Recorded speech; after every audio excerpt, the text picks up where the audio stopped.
What's going on, everybody? Peace, peace. How's everybody doing out there? Welcome to this edition of Local Musicians XP. My name is Chris Burroughs. I'm the host of Local Musicians XP. And as you can see, we have a different fella in the seat next to me. My trusty co-host is out checking out a show tonight. And so the show must carry on, as they say in show business. And this is one that I've actually been waiting to launch at some point, and I thought, let's go ahead and try to do it this week. See if my man is available, and go ahead and get it started. So, with no further ado, I want to introduce my co-host this evening. We connected on Facebook. I want to say, Good man, 10 about good several 10 years ago. several years ago, a mutual friend of ours, Daryl Reeves, great musician. Shout out to Daryl wherever you are, man. We'd love to Yes. hear from you. Haven't connected with you in a minute, but he started a thing called ATL Funk Life. Yup. And what it was at the time, it was just a forum, a Facebook forum that you had to have an invitation to come in, and we just posted our favorite funk clips basically off of YouTube, and it just became this community, man, of people, and next thing you know, people are forming relationships and talking, and it was all about the music, all about the love of funk music in particular. And I just met some cool cats, being a part of that community. And one of those cats happened to be right here, Lamar Clay. What is going on, man? Man, thanks for bringing back that great memory. Yeah, Atlanta Funk Life, man. And then having so many musicians on the page, not just fans of the music, but creators of the music. So many events, music in the park, and shout out to people like Dash, Yep. Frida, Yep. many others that I met through ATL Funk Life that we still are connected. Absolutely, man. And Facebook, and of course I've seen Dash so many times live. Yeah, One man. time Frida was there, seeing yourself, places like Absolutely. Churchill Grounds. Yep. Yeah. Yep. Very for a person who moved here. Well, now it's been 25 years, but at that time it was about between 15 years that was still discovering the scene. That was definitely a step up as far as me knowing some spots to go, and some local legends, like yourself, man. You're something serious. Absolutely. Yeah, man. I mean, hey, listen, there's a couple other stories we can tell, some stuff that happened over the pandemic. You mentioned Churchill, you coming out to Churchill to check us out when I think we were playing probably with Russell Gunn back in those days, and you coming out on Thursdays to hang out, man. But it just lets you know, man, the power of music, the power of connecting through the types of music that you like, right? I mean, we can probably reminisce back to how our subject tonight of what we're about to talk about, which is vinyl and albums. You used to be judged. You judged a person based on what their record collection was, because you knew if you had some musical connection with this person that everything was going to be cool. It was somehow you would be friends, go to each other's house, listen to stuff, man, chat it up, talk on the phone, go to the local music store, man, buy the latest record, go to concerts, whatever have you. So those days were really important and really incredible, man, in my life, because some of my best friends are really connects through through the type of music that we listen to. So I'm not sure if you have that same that's those same stories, man. But Most definitely. it's a powerful thing. Oh yeah, oh yeah. And lately I've had friends, that had already given up all their records. And then, like one of my close friends, Melvin, he's like my brother. In fact, his son's birthday is today, his youngest son. And it's crazy because he you know, he had a son a little bit later in life, but it's just like it's just like he's grown up with us. And the same fascination his dad reestablished with vinyl, now he has it. And my boys Wow. said they getting into about that record player, so I got Malik his own record player. So today he should be starting his vinyl collection as of today. Okay. And so seeing the generations do it and showing they see how much love we put into it, it passes down. It's a hobby that they probably never thought they probably would never understand it until they actually saw us show it to them. Right. My son knows a lot about music. He's not necessarily a big music fan, more of a sports fan, but he respects the culture. I used to have him kind of 5 points.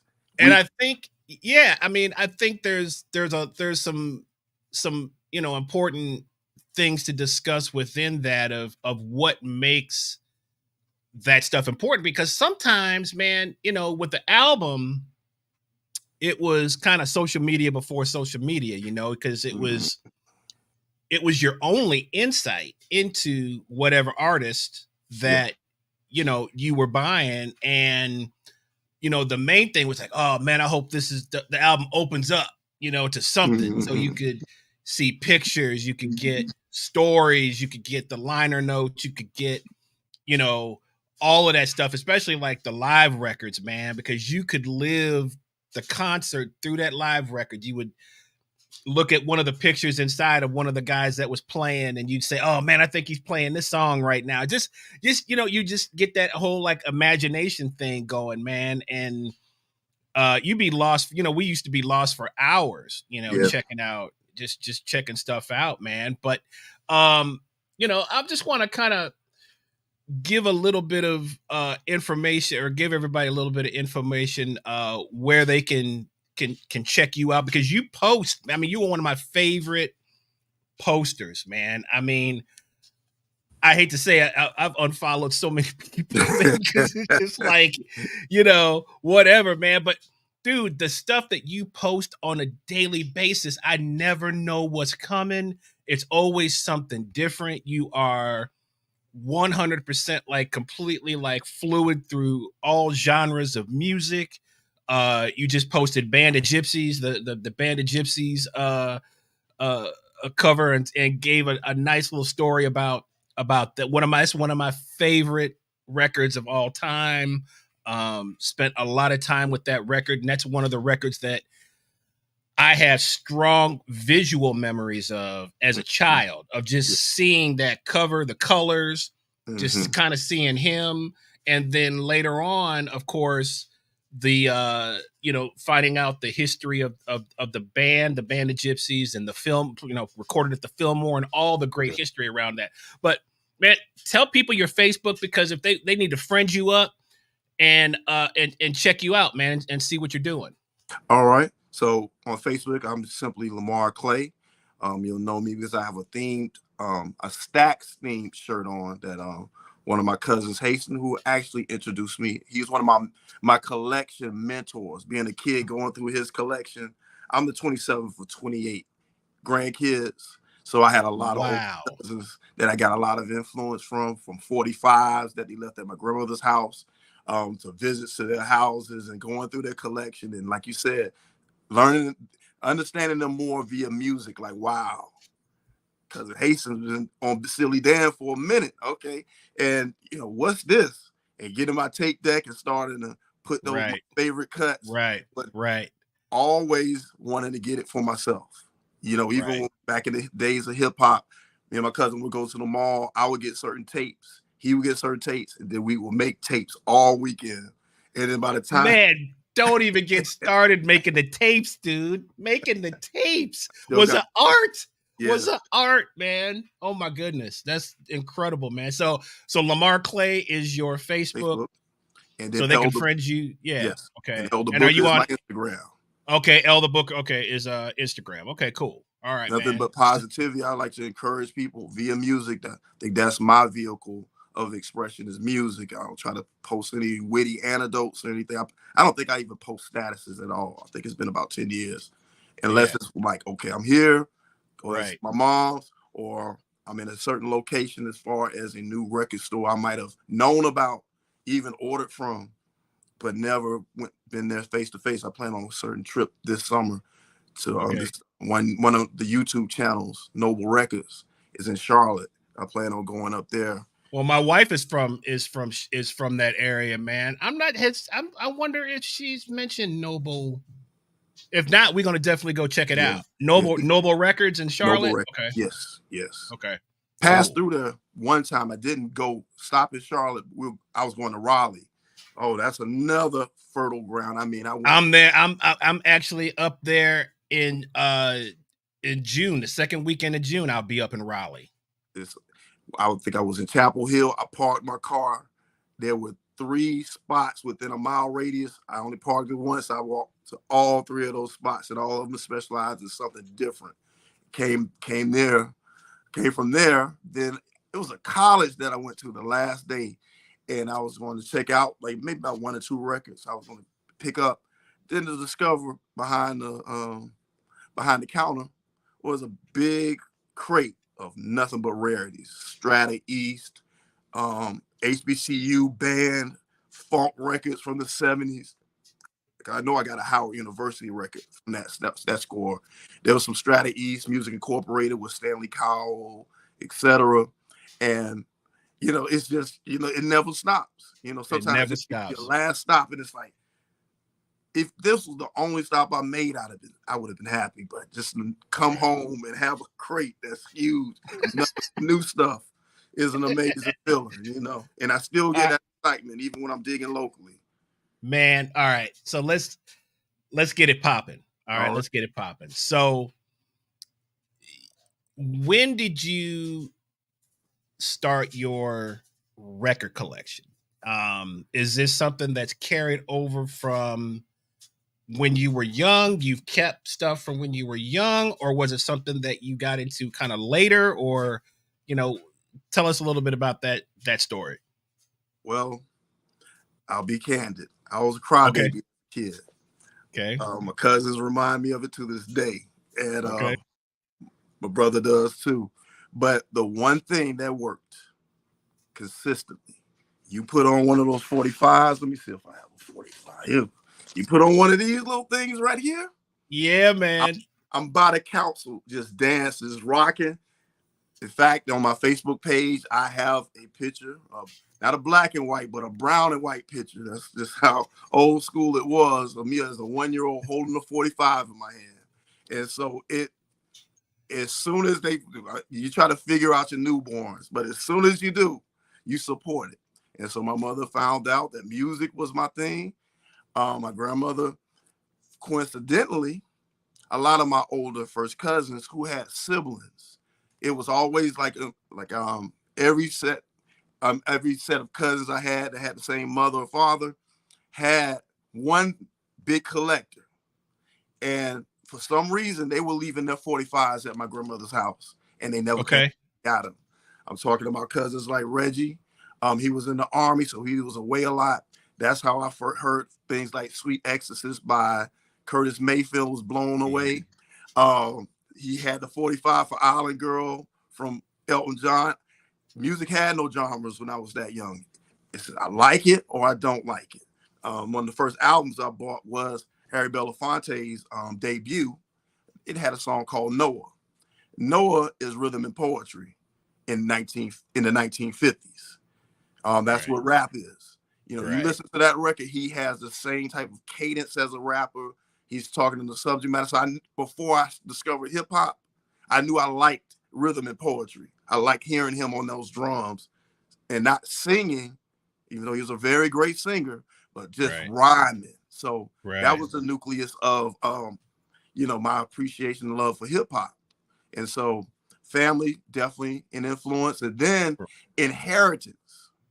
I've inherited so many collections. People just know I'm the record guy. So, hey, Man, come get these records. And I've been so fortunate, even friends to this day, friends like Adrian, friends like KMC Kenny, who was a DJ as far back as the 80s. He had so many records in his, he was like, just have at it. It might be a few I tell you no to, but other than that, have at it. And I don't think he even told me no to anything. Maybe one record, that was it, out of about 400. You know, so do you still have original 45s of the yes. stuff? Oh, yes. Man. Now I'll admit I'm not the 45 guy. I have friends, they will dig in 45s for hours. I need 40.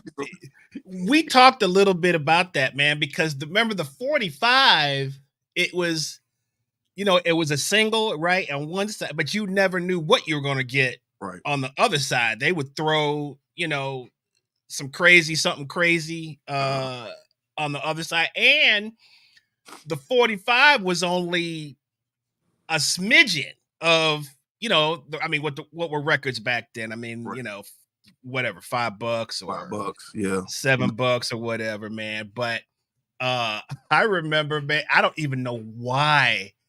I remember going to in Rockford, Illinois, where I'm from. I want to say I went to this place called Union Hall, man, and they had, a huge record department. If one of my sisters is in here, she can probably vouch. I think it was called Union Hall, but I remember, I don't even know why but for some reason, man, I remember getting the 45 of the Barry Gibb, Barbra Streisand single Guilty. It's a family staple. That I think my cousin Hasten introduced half of my family to that album. Oh my goodness. Which is a killing record. But that, whatever that was, I heard on the radio, man. I had to go spend my little 99-cent, whatever it was, to get that. But I remember buying that on 45, man. Yeah. I mean, wow. So, and then so in terms of like, how much of your I mean, you probably can't even say, man, because your collection is so big. Mm-hmm. But what percentage would you say is original, just stuff that you've had since you were young, compared to the stuff that you found over the years? At times, I know it's tough. I'll say, my first 14 years was just acquiring via somebody handing it down to me, things from my grandmother's house, etc. The first, and I want to say the first one I bought for myself wasn't an LP. It was a cassette. It was Dougie Fresh's Oh My God, his debut album. And so up to that point, I would say those 45s were maybe 90% of my collection. Okay. Now they're probably about 1%. When you talk about the original 45s I grew up with, maybe 1% of my collection now. So right. It was something about the lack of they call it being VG plus, and mint. For instance, my stylistics, You're a Big Girl Now. I still have the original one. I've replaced it with a clear copy, but it was something about the rawness of the original one that I had that I still go back to, because that's how raw it sounded when I had it as a kid. And talking about 45s again, You're a Big Girl Now. A lot of people only know the A side, because when they finally would put out a debut album, that's the only side that they put on their debut album that wasn't written by Tom Bell and Linda Creed. It was written actually by, I think, their road managers. But on the B side is a record that it wasn't on YouTube for years. I'm fast forwarding because I used to want to post it to things like Funk. Like, it's a song called "Let the Junkie Let the Junkies Bust the Pusher," and completely a different sound than anything else you've heard from the Stylistics, especially during even the title. The title is completely unstylistics. Yes, and I guess they thought it wasn't commercially viable to put that B-side on there because it didn't go with the symmetry of the actual LP. But I always, because once I started collecting albums, I was like, why isn't Let the Junkie Bust the Pusher on here? And it took me years to get a cleaner copy of that 45, but I still kept the old one because I love hearing the one I grew up on. All the muffles and all the, as we call it, fried chicken of an old record that's got that crackle and pop. It's a certain part of that that's intriguing. So right. We got a comment. oh yeah. What's going on, Tia? And she said the same thing you said, man. She said, my parents used to use the record player as a babysitter for me. If music was playing, I was quiet. And I found it's amazing that because my son he reacted to songs that he heard on when Soul Train was coming on in reruns around 2008, 2007. Looking Through the Windows by the Jackson 5 caught his absolute attention. So much to a point where his first day of kindergarten, we're riding, we're going on Gresham. Johnson's Learning Center, shout out to them, the foundation of my boy's education. And I really appreciate it because they invested in the children and allowed them to grow, because my son had some public speaking challenges, but they had them in front of crowds in kindergarten doing wax museums. But his niche was a spelling bee. But that's another story for another time. Right. But talking about the babysitting, that was the exact thing any of my cousins and my parents, aunts, uncle did when I was around to make sure I was calm, was put on that record player. Now, my son's generation, he had his little shows that he liked to watch over and over again. So I got him a portable DVD player. And I put Backyard Against certain episodes, and I put it was a couple of shows he had in rotation, but it was certain episodes he would watch those back to back to back to back. So that was my babysitter, when I wanted to take a quick nap. So wow. Yeah, man. I mean, we got a lot of memories running through here. So Brad, what's up, Brad? Brad says my mom bought the first Four Tops album, Sugar Pie Honey Bunch. Love that album. So the memories, are attached to a lot of this stuff here as well. And then John says I used to buy 45s with the money I made from my paper routes, tossing those papers, a culture that kids just don't understand. Man, Rama Lama Ding Dong. What you know about that? No grades here, so I think I might have been lies, man. Lies. And then I think Chris is throwing a question. You have radio. Oh, that's the that's the album, right? That's the Streisand. Is that the Streisand record? Streisand. He's looking for it. He probably has it, man. Okay, so this is how convenient it is for me. So my collection. Man, you make me sick, man.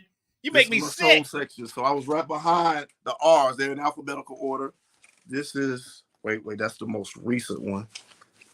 This was 81. This was the one with for those that all the way. Wait a minute, all in the way you get down. What else is on here? A Woman Needs Love, just like you do. I don't know why I was listening to that as a 10-year-old. Of course, this is an 81. I'm pretty sure I got it. Favorite one, Can't Change That, is on here. 79. Man, come on, dude. Or is this the one you're talking about, self-titled? This has Let's Go All the Way. Jack and Jill is on here. Yeah. Okay. If you want to try to stump this man, I don't think it can be done. I'm still a student. Always a student. Always a student. My wife threw out some stuff this afternoon that she was looking for. He was like, oh, yeah, here it is. I haven't put it back yet. Outstanding South African vocalist. Lita Mabu and Boo Boo. No, Mabubu. Mm-hmm. How do you pronounce her last name? I gotta look at it to spell it, to say it. Well, with a lot of the South African cultures, a lot of silent letters, so you have to hear from the source sometimes. I think it's Lita Mabulu. I think. I could be wrong. I would venture I'm not the best pronouncer it unless somebody tells me directly, and I practice it about 5 times. Unbelievable, man. Unbelievable. All right. So let's fast forward just a little bit. So all right. We covered a little bit of your youth and then just, taking this stuff, the records. So records went out of style, man. Like, I mean, I remember in high school, I mean, I was the biggest Prince fan ever. So, but cassettes, remember what you could get it on cassette, man. It was like convenient. You could take it everywhere, blah, blah, blah. But the 12 inches, you had to have the 12 inches because they had the extended versions of whatever single was released, plus the B-side, especially when it came to Prince. Yes. Because the B-side was always an unreleased track that wasn't on the records. And then it may have 2 or 3 versions. It may have like a club version. It may, different. So you got a lot of cool stuff on that 12 inch. But I was a huge, just a whole Minneapolis scene, fan. So I had I collected every 12 inch up through probably Prince is probably up through Diamonds and Pearls. Oh, so traveled with it, I had all of that, but one thing that I found, I was over at JB's record shop over in the West End about 3 days ago, as a matter of fact. Yeah. So and he's got some nice stuff, but one album I had this on cassette, but I didn't have it on record. Was The Family, which you don't see it very often, right? At least I haven't seen it very much. So I went ahead, snagged it up, and it's just memories, man, of just 1985. And it's got the whole inside, the gatefolds. I mean, cassettes had different versions of gatefolds where you could fold it out and out and out, but nothing like this artwork. When you're dealing with like Blue Note, just the artwork itself makes their resale value so amazing, and they can stay consistently expensive on the market. So, my transition was, I was always, during hip hop, my favorite format was cassettes, behind the cassettes, Walkman, easy dubbing, high speed dubbing. So in '85, when my brother came back from his first mission in the military, he came back and gave me a boombox with a double cassette deck with high speed dubbing. So now you can acquire the ear to even when you're high speed dubbing it, you can hear when the song is ending that you record it and pause it, and they go to the next one and it's recording it and recording it much faster than real time. Right. The high speed dubbing changed, man. That was changed the format of how you made tapes, because you didn't have to listen. Even though the songs you were putting on tape, you wanted to hear over and over, but while you were making it more bang for the buck, it didn't have any loss of integrity other than going down one generation. And that's a whole other conversation about, non-vinyl sources of music and deterioration. And crazy enough, some of that is actually a part of a subculture. People want to go back to the cassettes because of the deterioration of the cassettes and the sound that gives. Their producers, that's hip hop producers now, they have that lo-fi sound. Lo-fi goes with when we had lo-fi options.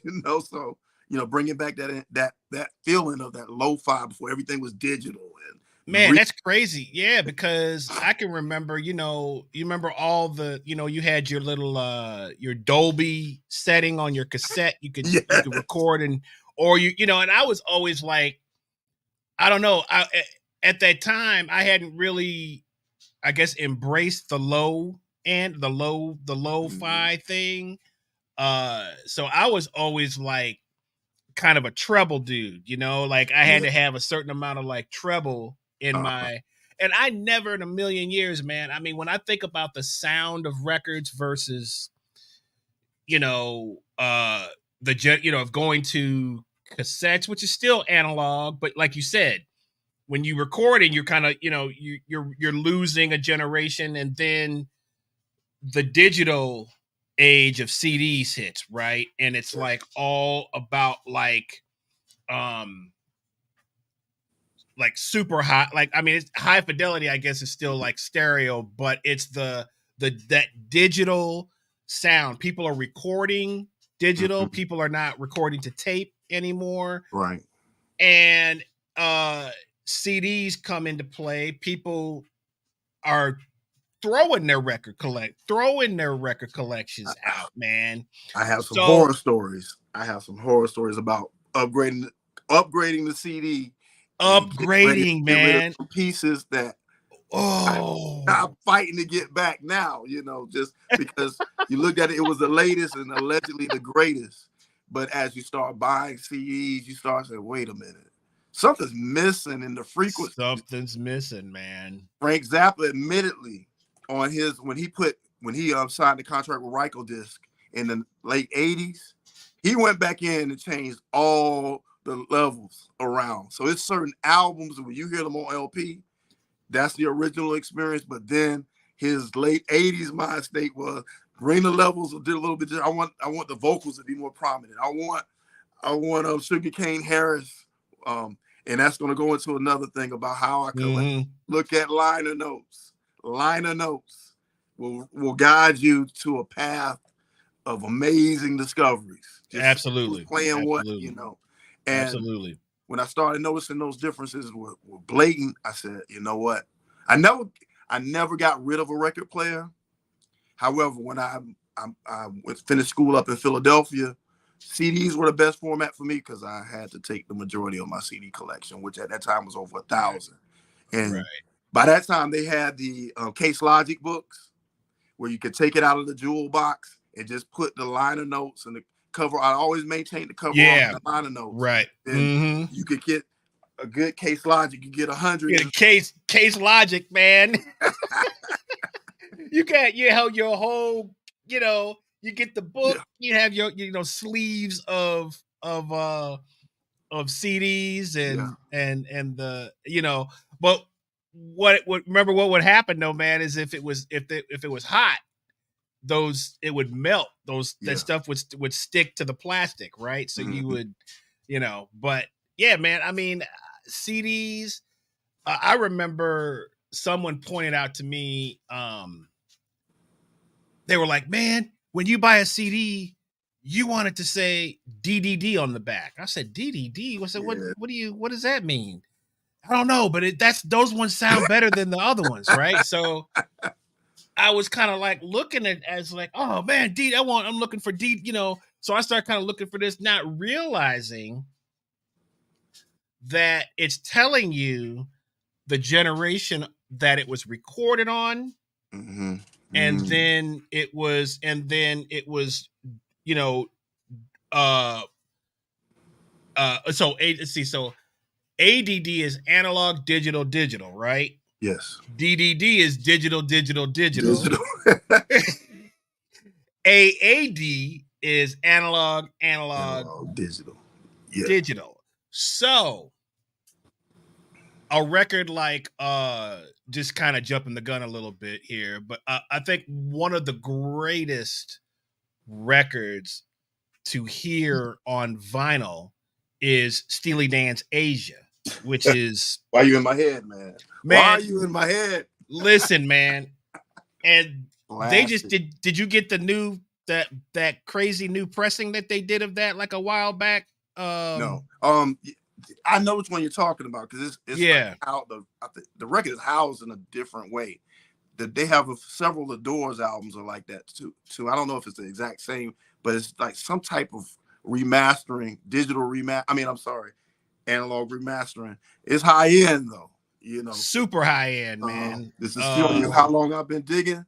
This kind of thing showed up in the dollar bin, so it still wasn't the Renaissance period yet. And that's a big part of this collection too.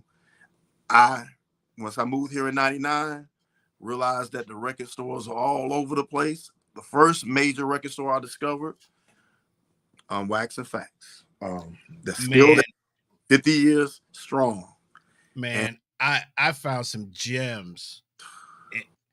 I mean, cassette, CD, and vinyl in yeah, Wax and Facts, especially in those maybe the mid to late 90s. I was in there a lot because I was working out of a home studio that was not too far from there. So I was over there like all the time, got to know all the cats real good. And so I would get some nice stuff out of talking about Wax and Facts and Little 5 Points for people that don't know. But yeah, man, Steely Dan, I mean, that record, there's some albums, man, that it's just on analog, on the records, it's completely different than listening to it on CD or listening to it, and streaming, which we'll talk about, in a little bit. But here's a good comment. So, what's up, Mark?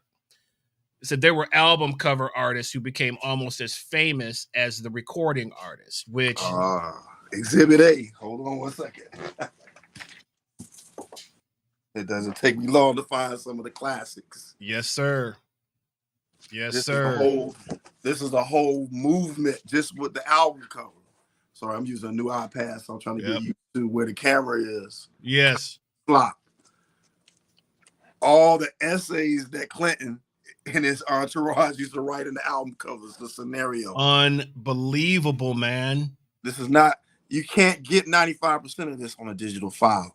No. And, the artwork itself, like I said, with Blue Note, even albums on Black Jazz, like the Doug Carn and Gene Carn albums, they were black. All those albums were black and white, but they told such a story. Infant Eyes, the Carns holding one of their new young children with the big afros, and something was so organic about that. It wasn't a contrived moment. It seemed like an extension of the music.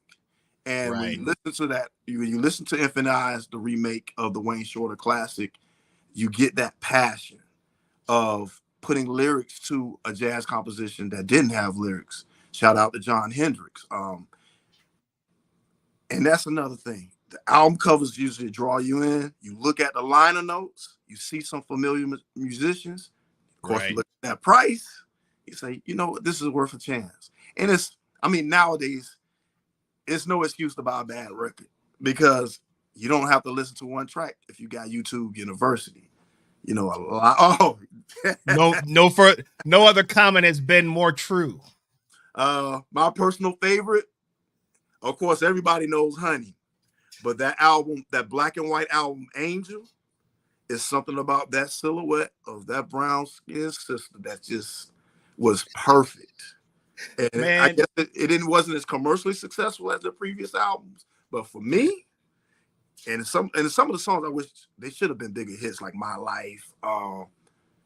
Who She Cool is on Contradiction, but that's when that transition started. Disco was starting to get more prominent, but they didn't change album covers though. No, they changed album covers, man. But I mean, dude, going back to, I'm a, Pain, and I can remember, man, those are other, with the Native American sister, the bald head. Oh, I forget her name. I'm trying not to disrespect her. I've seen a couple of different interviews with her. But it was always like the bald-headed woman on the Ohio Players records when this is safe. A lot of bondage scenarios on their Westbound years, yes. A lot tamer. Her name, man, I can't remember her name, man. I'm trying to let's see if they have it in the credits, because she the last time I saw an update, beautiful woman, aged gracefully. Let's see if they have the model's name on here. Red Hawk something or something, like it's a Native American name. Okay. I can see her. But She had a beautiful last Right. picture I saw. It was like a beautiful gray hair, perfectly gray. Right. Only knowing her from this, growing up. Okay, she actually just was shaving her head. Right. So she I didn't mean, have hey, and alopecia. that's when Junie was in the band, man. Mhm. Those early, man, but I remember as a kid, man, seeing those, and something was like kind of scary about seeing her, as a kid, like she's bald, got the bald head or whatever. Mhm. And but those records, Pain, Ecstasy, um, Then they you put out know, a few after they signed to Mercury. Um, right, Food stamps. Wait a minute. I have that one. All the right. early ones because I found Unbel- one spot that's still open. Okay, so you have. I don't think I have Pain currently. Ecstasy, right. amazing album. Oh, I just showed it. I have 2 copies. Climax, Oh wow. and Man, I then haven't seen that in years, man. they put out some of the unreleased stuff on albums like Rattlesnake. It's a song on here called Rooster Poop, where they did the whole funky granny thing. They Right. were definitely just practicing, but as a completist, seeing these, and these are examples of records that in a local shop, that shop is still open, DJs. Now, their reputation is being excessive. This, and when I say local shop, I grew up in Jacksonville, Florida, and DJs Okay. off of McDuff was a institution. Okay. They gotta have been. I mean, he's still going. I may only go in there once every 5 years or so, but Right. he used to have original presses because he would always, as the store owner, he wouldn't send back anything that didn't sell. So you're gonna have a lot of promo stuff. I remember one time. I don't know if you remember the group Wolf Ticket. They had the song Mm-mm. "Your Mama." Mm-mm. Actually, Wolf Ticket was a side project of this guy named James Mason. James Okay. Mason has this album that includes a song called "Sweet Power of Your Embrace." If you're lucky enough to find that original, put it on top shelf, cherish it, take it off the shelf every couple of weeks to make sure nothing has happened with it, because that original album, that's an album that you're talking about like $400 or $500, sometimes even 1,000. I've seen that record because the What? original pressing is so limited. It came out on such a small label, and that goes into a whole nother thing that will come up common: the original pressings versus the reissues or the repressings. Right. Sometimes it's a fluid transition. The integrity is the same. Sometimes actually, some of them are better. The remasters are better. They're definitely better when it comes to things like liner notes. I'm deep diving into a lot of progressive rock out of Europe, UK, Germany, crop rock, and things like that. And there's certain companies, one particular, Delights in the Garden, named after the Last Poets album by coincidence. They have liner notes with books in the one book for a group called Embryo that I started collecting. 65 pages, their entire story.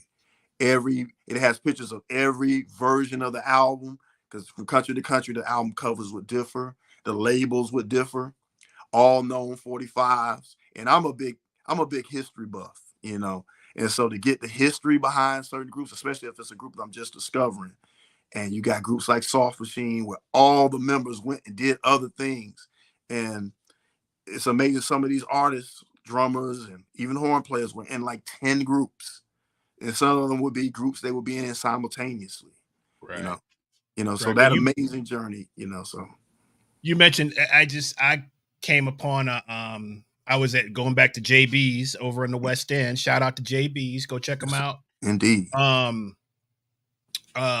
so I was in there and I copped that family record. I copped Brian Auger's Live Oblivion, yeah. and then So I also got this. I've never seen this record, which is I'm a huge Airto fan. oh yes, that's one of the last ones I got by him from his classic periods.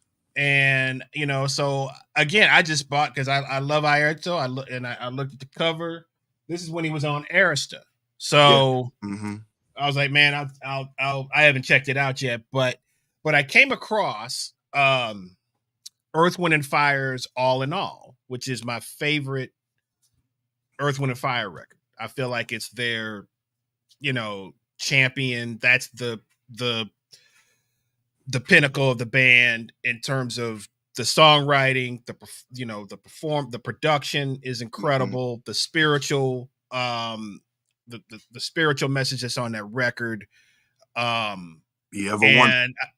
Great. Yeah, and I was checking it out, but it was $30, right? So I said, that's interesting. Why would this be 30?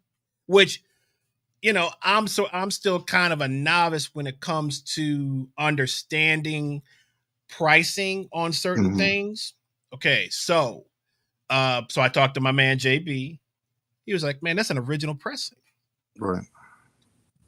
I said, "Oh, okay." I said, "But does that mean it sounds better than?" And you brought up a good point, is that some of the reissued stuff sounds better. I know for a fact, I'm a huge Led Zeppelin guy. Yeah. Jimmy Page went in, remastered everything. Man, those records sound freaking phenomenal. I mean, not that they didn't sound good then, but who knows what was going on when those records were being mixed? Those cats were, so he took it upon himself to go back. He remastered everything, cleaned some stuff up. Now, if it's an original pressing, that's one thing. But if something sounds better, okay. So what's your rules for that? Is that just something where if it's original pressing, you take it for as a collector, and then you play the other one? Is that mostly kind of like what you would do? Well, I have to caveat this by saying, as a kid, I didn't know the difference between a cassette, vinyl. I love. Right. That's why I'm so entrenched in collecting, because the number one rule about before I bought my first record is my love of music. So, but then when I come into the internet community, I realize there's levels to it. I don't believe in I'm going to say it, the elitism of people. I only spin originals. No repress here. It's like it's a bragging right. Okay. However, we're posting YouTube videos, which are the most lo-fi in some cases, audio examples. Right. It's not sometimes you have to get past the prestige of your collection and play that song or get that song in whatever format you can afford for the experience. That's what I believe in. Talking about that All in All album, I just by chance was in a Value Village. Because I've always had like collections, like jazz collections, where you got a Lee Morgan with over 30 liter albums. I like the music because I did his collection before YouTube was a thing, right. So I was going to Philly, getting the Delightfully album on CD because it had those 4 bonus cuts with the big band versions that were not on the LP. And right. The CD version, and it was an import, was the only format to get those big band versions of some of the songs on the album. There's some originals that I have high value in, but it just seems like it's a popularity thing. If I can sell it for 20, maybe I can sell it for 30 the next time. Right. And I'm fortunate that, I collected a lot of stuff early before the prestige of it kicked in. I can't say I would buy certain artists, not that they're not worthy of it, but when you come up when Goodwills was so fertile, you can get about 80% at least of the 70s output of the Crusaders, Ramsey Lewis, who was a Goodwill like a staple. I mean, all these Ramsey Lewis albums like are top shelf albums. They're the trio when Maurice White was playing drums with him. You had Cleveland Eaton. You had then Morris Jennings. I'm listening of all his sidemen at the time, because when you go in that chamber, that's when you really start getting deep and really start finding projects. Like, I didn't know there's this guy named Gene Barge. He did a lot of arrangements in Chicago for like Chess Records and the Ramsey Lewis. You have Charles Stephanie, who Earth, Wind and Fire, once they left the Chicago area and they signed to Columbia, after a few albums, they did 2 albums on Warner Brothers that were completely jazzed out with a different lineup. The only originals that were there were Maurice White and his brother Verdine. Then they fired that whole group, kept some of the horn players who became the Phoenix Horns, who also played with Phil Collins on the crazy version of I Missed Again live, where you got Don Merritt doing that song. You got the guy that taught Lewis, what's his name? He played trombone and he played bass, and he played them to an outstanding level. So they're all on the stage, and just how they started in a small studio, maybe a couple studios in Chicago, but then there were so many talents there. The Nate Rippletons came through that school with the amazing "Come to My Garden" album, which a lot of fans, including myself, didn't know about for years. Right. It's an album that is the closest to perfection, in my opinion, that an album from late 60s, early 70s soul can be. Everything is perfect about it. Charles Stephanie came in there with his Brazilian influences, which, going back to All in All was the first album that Earth, Wind and Fire released after Charles Stephanie literally passed away, creating the previous album, Spirit. In fact, the title cut Spirit is about Charles Stephanie. It's a tribute to him. And hearing songs like Running and knowing that Brazilian influence was prominent in a lot of Charles Stephanie productions, and it's like they took the torch and ran with it and got new arrangers and etc. And they didn't miss a beat. The balance of that, the balance of that record is stunning, man. It's because it's got basically everything, the incredible ballads, the funk thing, but it's sophisticated funk. It's not, it's not Chitlin Circuit. It's Maurice. You go really into the depth of Maurice White as a producer on that record, and the way that the arrangements, it was like everything. It just seemed like it. There's certain albums that are kind of like that.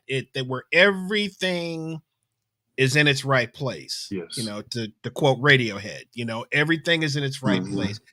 But it's hard to duplicate that ever again. So everybody kind of has their, that perfect, all of our heroes anyway, kind of have that, that perfect album. But going back to, what I was talking about or before, which is the original pressing and the duplicate stuff. I appreciate that, man, because those are the little things I think that people need to know as they're building their collection, and they're going, especially if you're buying things online and you don't really know what you should get, what you shouldn't get. Let's kind of switch gears a little bit and talk a little bit about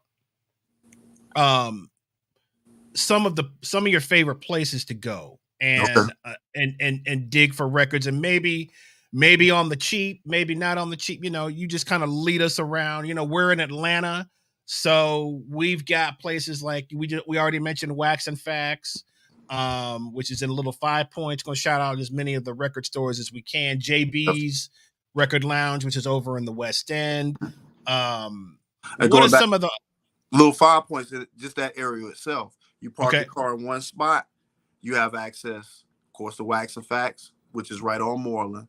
I usually park on Euclid or one of the side streets, going down Euclid. You have Moves, owned by Daryl, Black owned.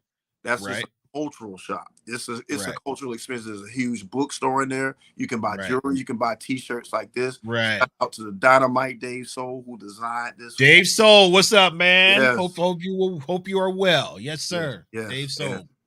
And then across the street from there is what I would consider the most commercially known record store in that area, and that's Criminal. Man, talk about, because I remember when Criminal opened, dude. I remember it was on the other side. Pizza. Yeah. It was just a small storefront. Small store, real small store. Yeah. So yeah, man. So criminal, and then are there others? Oh yes. I'm gonna try okay. to take you on a journey. Like Okay. I'm in my car right now. Okay. And I want to just dig all day. All day. Got one of my boys that can dig all day, you know, and I'm talking a whole 8-hour shift. Okay. It happens. It happens, especially when you have the right company, you know, and the longer you put in it, the more amazing things you will find. Right. So if I get in the car, leave little 5 Points, go back to Moreland and start heading toward Freedom Parkway, there's actually, and I haven't been here in a while, there's actually a consignment store on, is it on Virginia, in the Virginia Highlands area? It's, like I said, it's been a while, but unassuming at first. But then you go downstairs, and all these different retailers have left collections on sale. I bought Strategy. I bought what is the album called? Piano Choir, something that's on Strat. Very rare record. It was just sitting down there in a basement. Well, now where is this at? So you make that left if you on Moreland, heading away from the expressway, but heading toward Freedom Parkway, etc. And I want to say it's on, what is the street? Virginia Highland or Virginia Avenue or something like that. Virginia Avenue. Okay. Turn left. On the right, there is a consignment store. I forgot what it is. It's like an antique shop, but it's really a consignment store. Oh, okay. Yeah, okay. And they've had like it may be 5 or 6 vendors throughout that space in the basement, and I spent hours down there, and it's well overdue for me to go back. That's another thing. There's so many stores here now that you almost forget about certain stores because you have certain ones that are on your constant rotation. Right. Right. And with little 5 Points being East Atlanta, etc., not too far from Decatur, you have Wuxtries. Right. Wuxtries, is in downtown Decatur. Right. From Wuxtries, you can go to Ella Guru. I found some phenomenal that sometimes they'll have like seasonal sales where they'll get like a huge collection, and they wanted to buy the collection, but they wanted to make an immediate flip of it. I've gone there, tents outside, all dollar records, MPA records, and those are some records that don't really show up a lot. I got Weather Report records out of that dollar sale. What else? It's another store, of course. Decatur CD is I don't know. Does Decatur CD have vinyl? Yes. Yeah. In fact, I've only gone there one time. That's amazing. I've passed by it a number of times, but there's certain stores I've only got a chance to go to once, certain flea markets, etc. Right. And I think I picked up maybe about 4 records when I went there. They still have what is the CD spot that used to be all over Atlanta? It was the most commercial CD spot. The CD Warehouse, but they have, see, the CD Warehouse is one of those CD stores, and they still have a location out in Gwinnett because my son plays baseball in Lawrenceville, and we used to get our taxes. Me and his mom used to get our taxes done out there, and she used to work out there, so she would be like, "It's still a CD Warehouse." I mean, last one standing, and it's still out there. It's still out there. I found a AWB album that was part of the transition to CDs, and it's like, I need this back on vinyl again. So I found it there, and a few other things. Going back to Decatur, so you have Ella Guru, you have Wuxtries, and you have Book Nook. Book Nook is on the corner. Book Nook, dude. Book Nook is the spot. I mean, they've got some. You talking about the one right there on Scott Boulevard and is it Claremont? I think it's Claremont, or not Scott Boulevard, but Claremont and about a New Balance store. So it's exactly. Right up the street from Wuxtries, right next to the Papa John's. Yes. Yeah. So That used to be a great spot on the weekends when I would take my son. North Druid Hills. That's it, Mark. Yes, Yeah, yes. North Druid Hills. Yes, Because they used to be. Oh, I don't know if they're still open this late. They used to be yeah, open. they're still open. Yeah. They still strong, man. I bought a bunch of DVDs from my mom out of there. Yeah. Just this past holiday season, she likes looking at DVDs and stuff. So, so yeah. And then what about? Okay, so I got one for you. What about oh God, books. It's a bookstore over there. It's still in Decatur, over in that shopping center where the Walmart is. I know you're talking about because that opened like within the last maybe about 12 what's years. That called? Cheap. What is that called? Cheap? Not cheap books. Some books. Yeah. Books or more, or something like that. Right next to the Ross. Yeah, because that's a franchise. They actually have those in other states too. Okay. Yeah. I may have bought like one record from them. Okay. I'm always heading to Wuxtree's. Wuxtree's used to have dollar bin outside. You pick through some fluff, then you're like, oh my goodness, they got a Rasan Roland Kirk in here. And I'm a proponent of when you put enough time in it. I believe most stores put Easter eggs in their inventory, meaning they want you to continue to dig. I don't want to give away all my secrets, but there's a certain store that I mentioned that has a very unassuming dollar bin. Now, for the beginning collector, it's a great way to pick up some early and diverse material while you're trying to discover what's going to be your focus as far as collecting.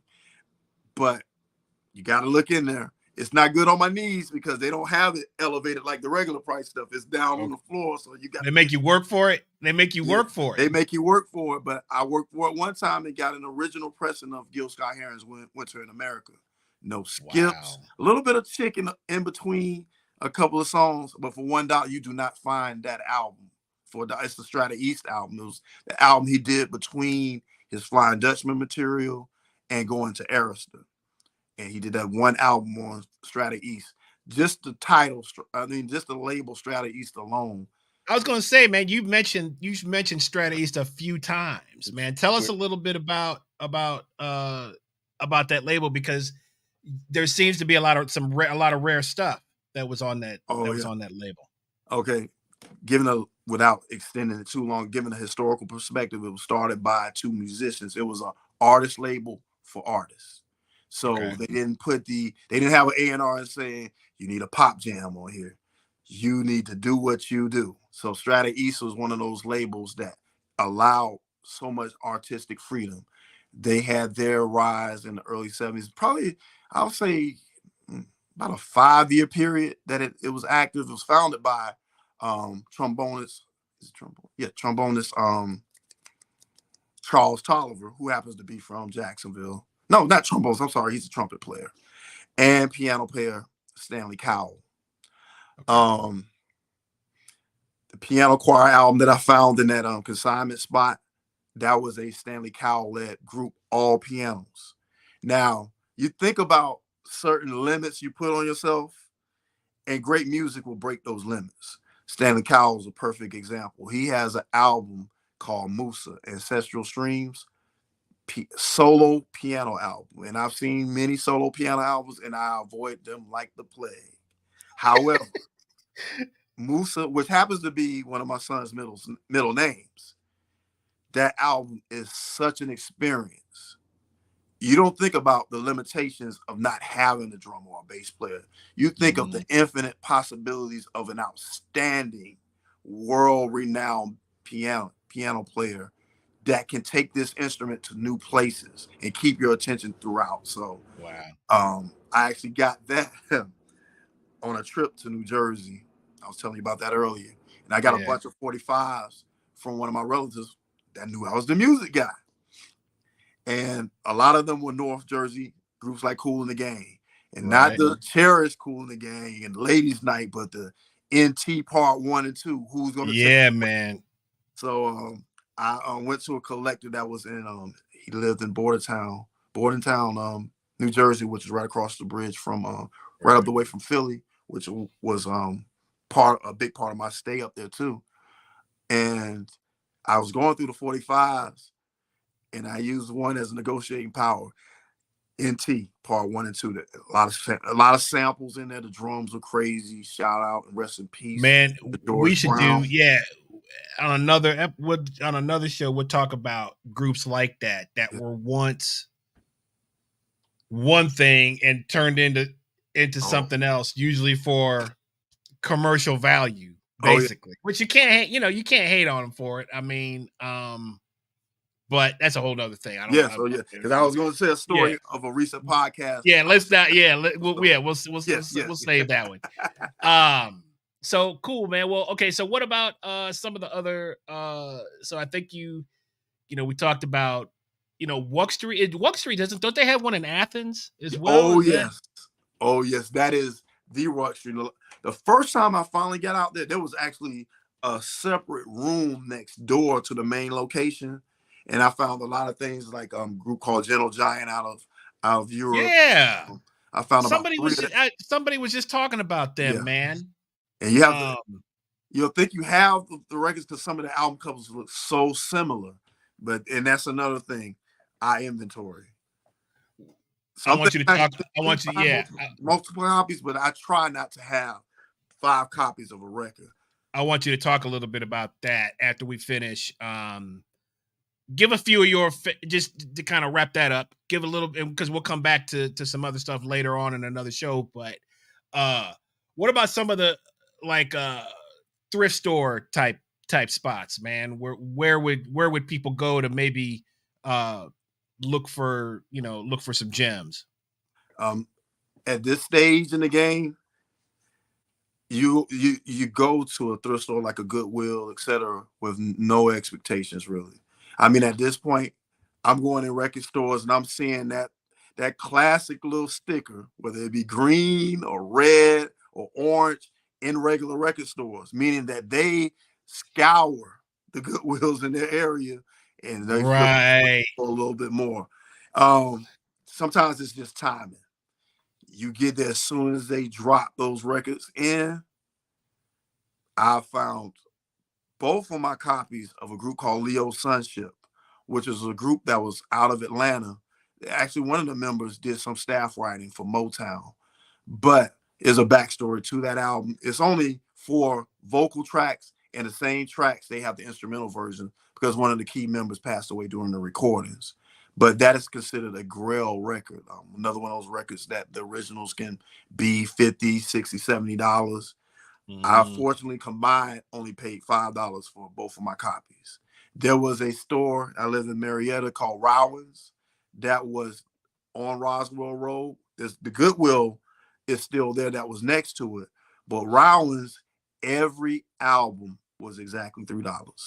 No matter what they got in, it was $3. So I found my first copy there. That one was kind of beat up. And coincidentally, years later, after Rowan was closed, the Goodwill that's always been next to it, I found my current copy of it. And that was only 77 cents. Because Goodwills have been 55 cents, 77 cents. Some of them are $1.01 now. I've done trips where I came back, like from Florida, come back to Georgia, and I said, I'm going to Google each accessible Goodwill from Interstate 75. I may have went to 4 just on that trip back from Florida to Atlanta. I still, like I said, I don't go in it with a lot of expectations, but I go with a lot of memories of how fertile they used to be and how you can just buy a stack of records. I literally bought a stack of records that included a soundtrack that I had never seen in the stores. In fact, on eBay, I bought the bootleg movie that came with the bootleg soundtrack that they put on a CDR vinyl source. And I rocked that CD for years. And I saw the original soundtrack for 55 cents. It was a sale. Perfect condition. If you don't know the fish to say Pittsburgh, that's the doctor. Oh, yeah. Where he was trying to cross over. And he formed the whole team based around his Zodiac sign. But that is classic Tom Bell production. Tom Bell. So this is how things work.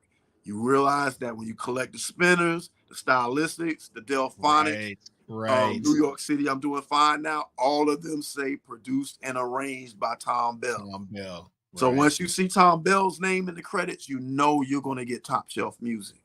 And the Fish to Stay Pittsburgh, although the movie has me, I love the movie. I thought it was more for kids. I don't think it was a movie. Right. Yeah, I mean, it's a nostalgia. Yeah, it's a nostalgia. It kind of you know, an ABA kind of, you know, the alternate like ABA. Dr. J was in there. Who else was in that movie? Norm Nixon.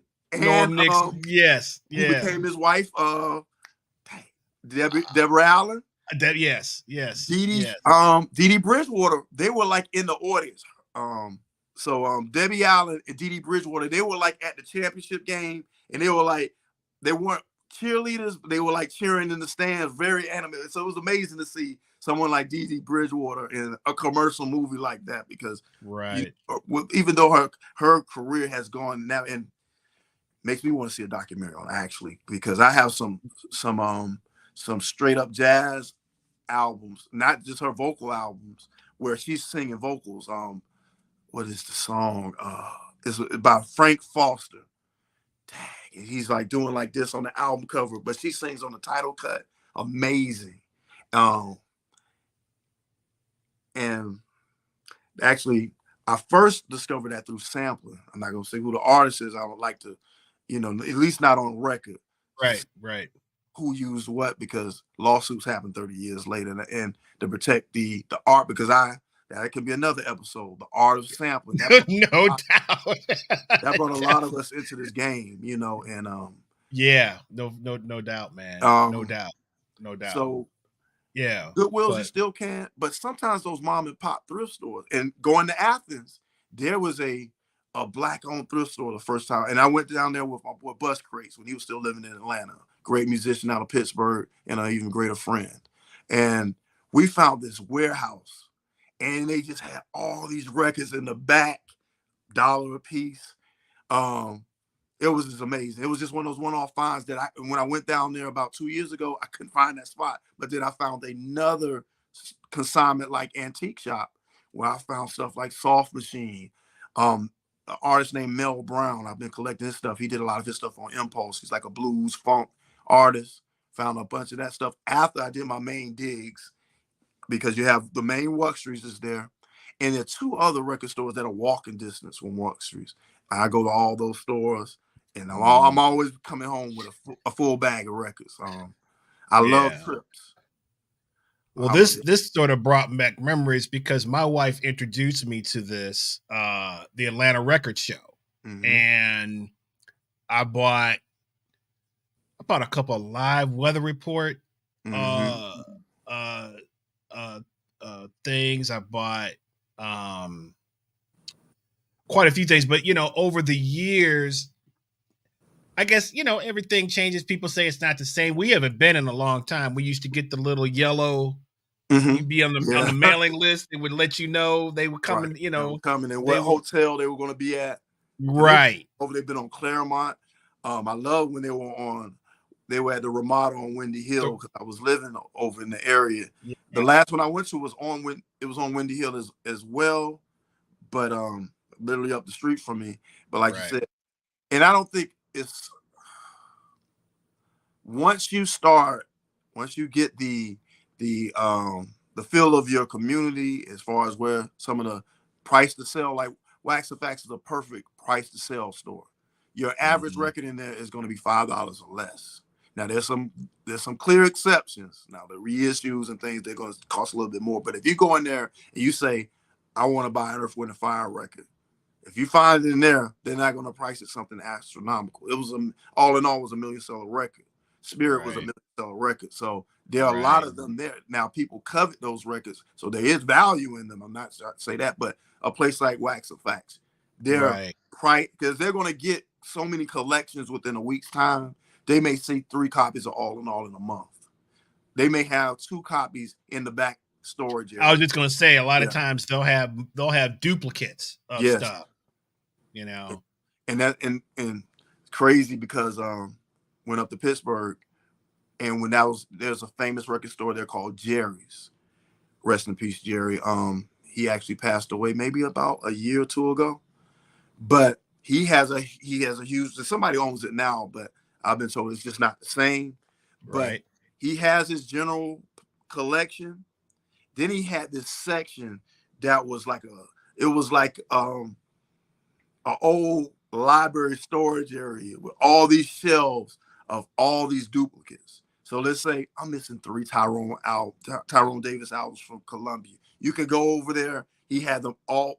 He may have 10 copies of In the Mood, etc. So any pieces that you're missing, you can find a duplicate there. Same thing. Those were priced to sell. $5, $6. I was missing a few Barry White records. All of those 20th Century Fox albums were over there. And so I just had my pickings, and I said, and using my inventory. So my method of inventory is Discogs. Discogs is a free website. It allows for you to search for not just the record, but the pressing. So for instance, here's Letters album. I know you probably can't see it that well. Right. It tells you on the main page how many are for sale right now. Okay. It also has all the pressings, all the international pressings, all the variation pressings, etc. Wow. And it also has a place where it says add to want list or add to collection. So mine has been in my collection since, well, it says 7 years. So I acquired that after I started my inventory, because I think my inventory is no. Let me actually take that back. I think about 8 years is when I started inventory. I had a lot of time at home. I was in grad school. I was working at night, and I just started going through my whole collection and putting it. So my current collection, and they give an estimated value of collection. I take that for a grain of salt. But so my current collection says that between LPs, 45s, cassettes, and CDs, I have a total of 15,723 between all those different formats. Also, it'll let you know certain artists I didn't know had certain albums. So when you click on Discogs, it'll have sections that say, well, if it's a vocalist, it might not have been their album. What other albums did they sing on? Right. And it's amazing. Like a Dee Dee Bridgewater, she was in so many different settings. She was Cecil Bridgewater, who had a brother, Cecil Bridgewater, and then I think it was Ron Bridgewater. They're on a ton of Strata East and stuff like that. And so you start getting into this rabbit hole. Discogs is perfect for that because it gives you hyperlinks for the artist and then the albums. So that's how you can find different pressings of it. That's how you can find a whole page just on a Joe Sample. Joe Sample, we talked about this early, was the type of artist that when he came to one of the major cities like New York or LA, I think LA was his settling ground. He was going to every session. Carole King, Marvin Gaye's Let's Get It On. He was at Motown. In fact, Crusaders eventually was signed to Motown for a little while. And in that deep dive, it's a never-ending process. But you might just want to, just get some of your obvious artists to say, like artists that were mainstream, Four Tops, all the Motown stuff, etc., all the Stack stuff. You can start there. I started with just songs that I might have had on 45 that I never got the album for. That's how I started building up the collection as well. Just so many circumstances, and right. Depends on your personal taste, because it can be overwhelming. But if I'm focusing on one thing at a time, that's right. That's what Discogs and having inventory helps out with. Yeah. So, you brought up a couple of good things in there, in terms of just, whether you're starting a collection or if you have, I counted how many. We don't have that many at all. We probably have maybe 60 to 75 records right now in the house. We want to kind of build. We don't have the place to store them really now, but once that sort of gets worked out, we're going to kind of go in, because we want to kind of build a whole area where that's all kind of just dedicated to, you know, listening to records and so on and so forth, so Discogs, if you want to do your inventory, but it'll also tell you if you're looking for a certain record. It gives you all the information. Does it tell you where you can get that record as well? Is that part of it too? So there's certain this is no trade secret. There's certain sellers on Discogs that are go-to like every few months, because once you establish that collection list and that want list, if you go on a Philadelphia Music, they always have at least 150 records that are on my want list. And the cool thing about them is they'll have a section that says everything that they have for sale. Then they'll have another tab that says wish list, records on your wish list. And it may say 50. Some stores may only have one. And the thing about sellers like Philadelphia Music, which is called Beautiful World Syndicate as a storefront. Okay. And and I was up there and I didn't get to make it there. I made it some great stores last time I was in Philly, but I didn't get to make it to that store. And they have one shipping price, $5. You can order 100 records. That's killer. Where is that? Where is that at? That's a seller on Discogs, Philadelphia Music, and of course they're based out of Philadelphia. And I've been told by people who actually have gone to the storefront, they have a Discogs section. So they don't have the entire inventory online. They have a Discogs section. And a lot of that is price to sell records. And like if you have a current want list, and you could just go down and pick, and sometimes you'll find something like $2. That's $5 everywhere else. They give the condition of the record. Now some sellers, they don't have integrity. They're going to say it's VG, and it's going to be Skate City when you put that needle to the groove. You know, right. It happens. Some records look VG, but they got something in the groove or a defect.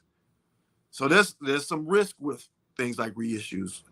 Right. Discogs also gives customer reviews. Stay away from this pressing by all means.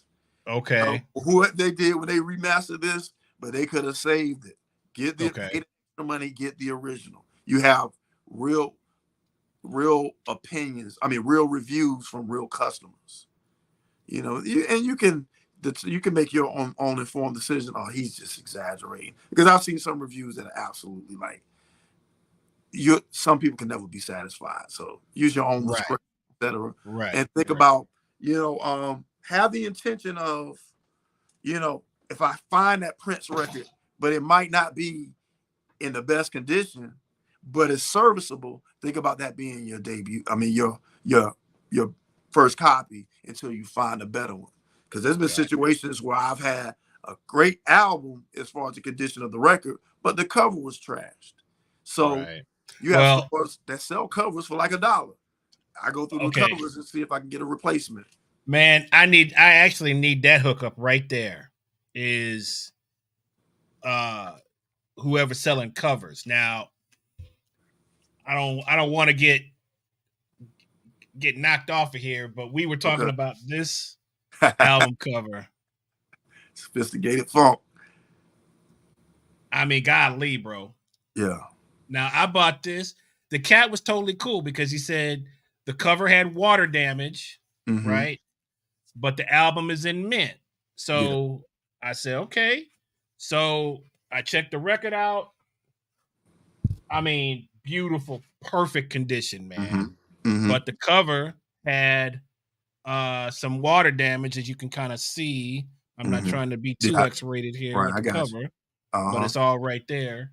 And just Jack McDuff was one of those cats, wasn't he? Yeah. Talk about album covers, man. Yeah, I mean, he has a double album called, I think it's called Heating System. It's got some side-long jams. Oh, I found that in Wax and Facts. I think it might have been, I might have paid maybe $17 for it, but everywhere else I've seen it $30 plus, And you know why? Because the especially like the organ stuff, super hot, man. Oh. Like all the kids was buying, especially like when Soul Live hit.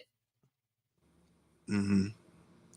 It was like the organ community, man, went berserk in terms of like, because all of those other bands that followed them, like Galactic and kind of that the jam band, all those jam band, and it all the organ cats, Jack McDuff, and of course, Johnny Hammond Smith. Jimmy Smith, and uh, I don't know why I love organ. I can name 1,000 organ players. Charles Right Early. now, I can't. Yeah, right now I can't think of one. One. You know what I'm saying? But it's that it went through the roof, man, with the pricing with some of that stuff. Oh yeah. Luckily, I caught some of them early, and I had an album. It's like a gospel album. It's called Round Monopoly. It was released on Stax. It was a sealed record with water damage, but it was way cheaper than any other copy I've seen. So once I got it, record was perfect. So what I did, and this is a good thing to do too, Amazon sells these record sleeves. Now, some people live by these by putting all their records in them. I bought the 100 one. This will be gone pretty soon. But I it based on the condition of the record. If the record still has original, where it has its original, like that Sophisticated Funk has the original packaging on it. In place, unless it starts coming apart, then I'll rip it all off. Now, some collectors, as soon as they get the record, they rip it all off and they sleeve it. But the reason why I like to keep the original, because you have some of the hype stickers from the original pressings and things like that. Some of the old store stickers, Turtles, Peaches. It tells you when Sears, Montgomery Ward used to sell. Right. Love that, man. It gives you that how the world was then. The nostalgia, right? Yeah, and that's a part of it, man. The nice price. Yes. John Mayer's he had the nice price sticker on the streaming thing, just to try to give you some sort of how things used to be, man. Listen, we got a couple of questions and then we're gonna call it a night, man. So Chris McDuffie, shout out to Chris, my Notre Dame brother. Ask you a question. He says, what is your favorite turntable? Well, now for archivists and audiophiles, etc., there's some turntables that are literally thousands of dollars. When I was in not Pittsburgh, the Eastern Bethlehem area, there was a store called Double Decker, and right next to it was an audiophile store, and they had those type of turntables. Out in Clarkston here. Is that Clarkston? Yeah, I'm right back. Yeah. That's my dude. Yeah, he's an audiophile. He talks about these. He's killer, man. Yep. These $30,000 stereo systems. I'm not quite there yet. I don't think I ever will be. Right. Currently, you're talking about Records Galore is the name of it. Yes. Mm-hmm. Currently, I have a Newmark that I bought when I first moved here in about 2000. Still as strong as it was when I first bought it. It was only $100. It's a direct drive so there's two different types of turntables in the commercial realm. And when you go in a regular store, you have your direct drive, which are what DJs use, that allows for you to pull the record back and forth without it impacting the speed. The platter is going to go right back to speed.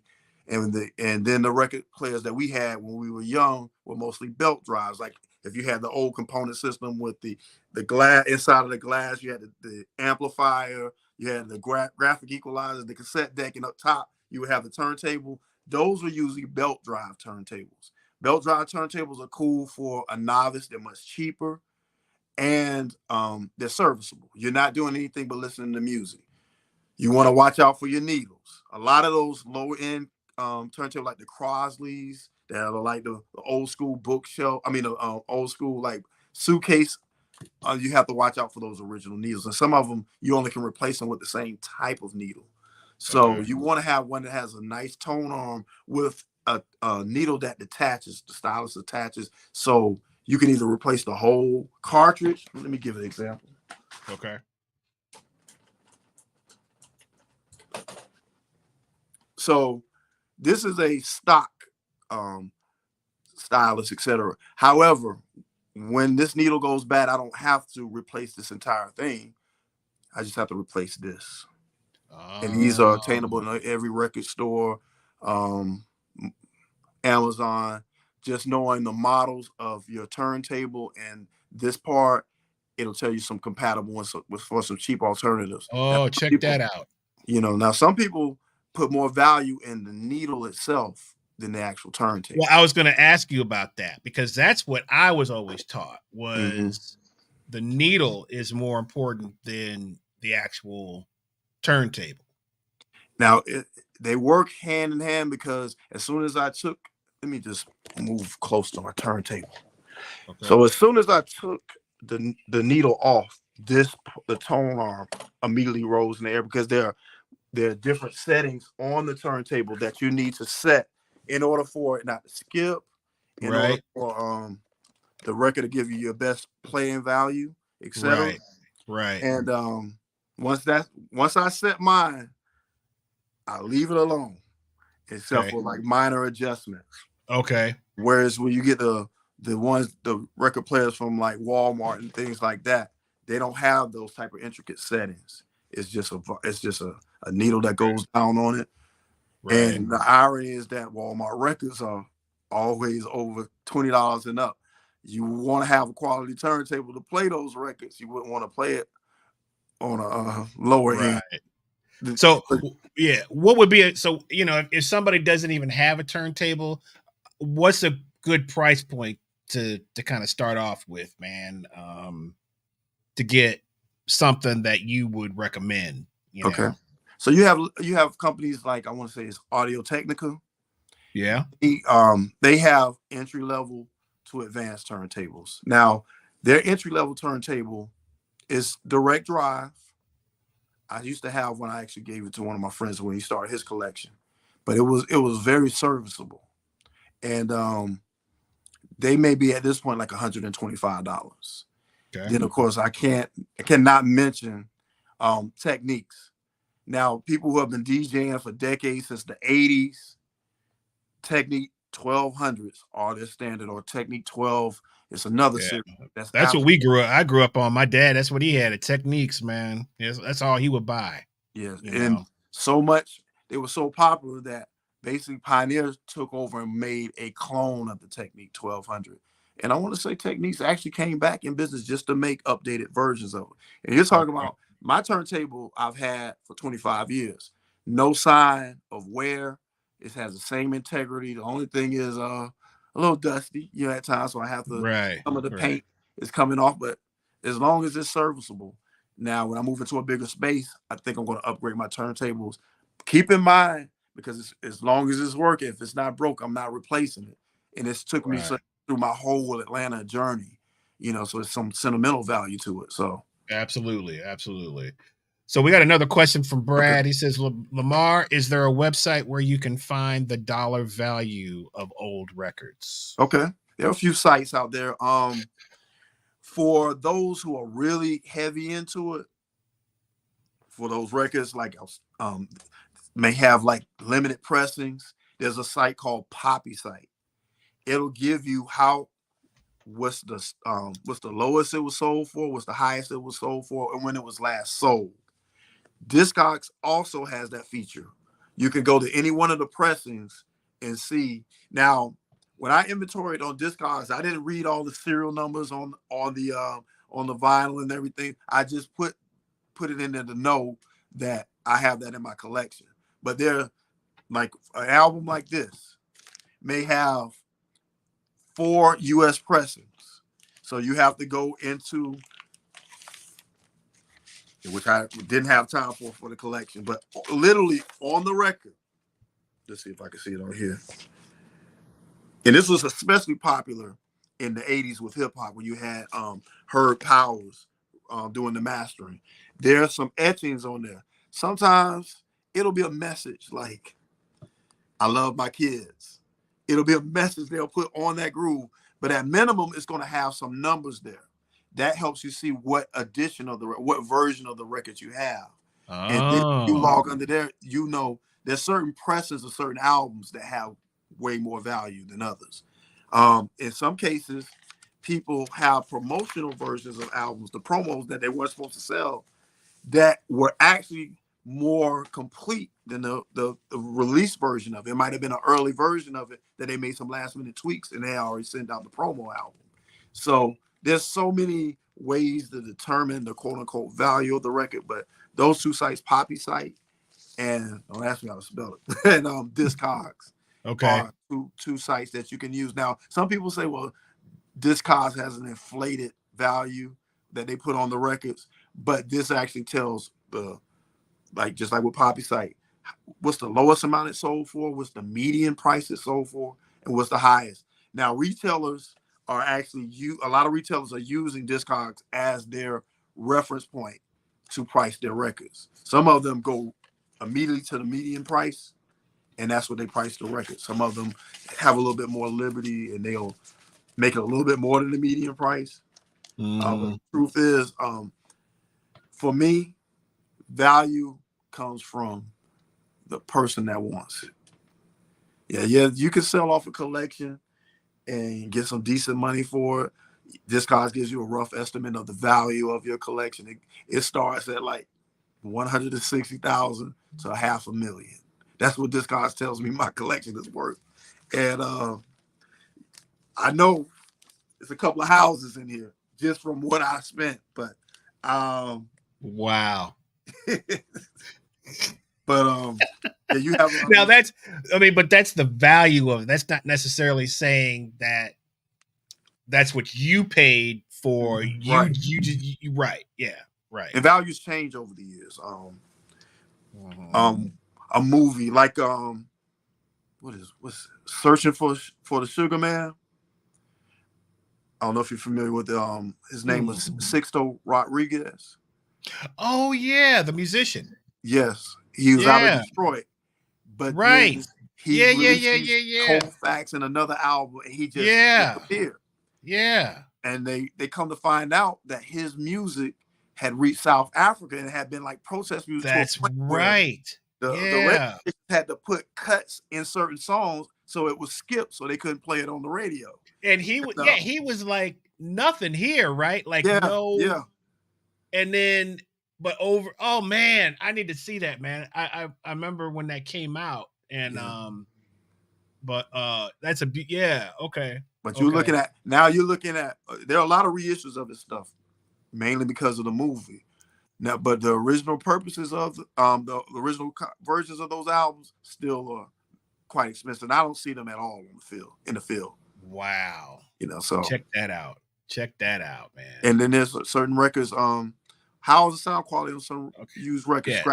One thing about used records is that since they've been open, you can visually inspect them, and you'll start to see. But it's amazing because sometimes I'll go to a flea market and everything's in this $2 section, and I'm like, it's got to be some flaw, and I'll look at it, look straight, and then you get it home, you're like, oh, it's skipping at a prominent part. Perfect example. I was at I got an album by a group called Fat Larry's Band. Fat Larry was a drummer out of Philly who had his own records. And there's a popular DJ break called Down the Avenue.